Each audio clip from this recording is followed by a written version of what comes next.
Welcome to the Salmon Runs YouTube. Enjoy the video. You start on the watch face. Press and hold the center or main button until the customization menu appears. Once done, swipe or rotate to find watch faces. This is where system and downloaded faces live. Make sure your Garmin Connect mobile app is open on your phone and the watch shows connected, because installing new faces or settings syncs over Bluetooth.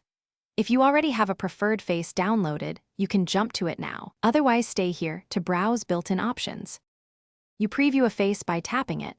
If you like the look, choose Customize to edit data fields, color accents, and complications.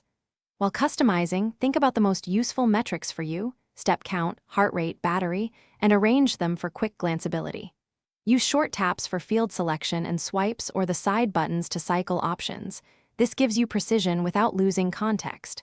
Once values read correctly, select Apply so the watch stores the layout locally and prepares to sync any companion app changes. You finish by tapping Apply or Save and watching the Venu 3's update instantly.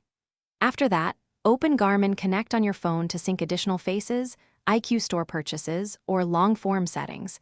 Syncing ensures backups and cross-device consistency. If the new face doesn't appear or settings revert, make sure Bluetooth is enabled and the watch has charge. Then try turning Bluetooth off/on or restart the watch. If that still fails, reinstall Garmin Connect or re-download the face as a Thanks for watching. Consider subscribing if we helped you.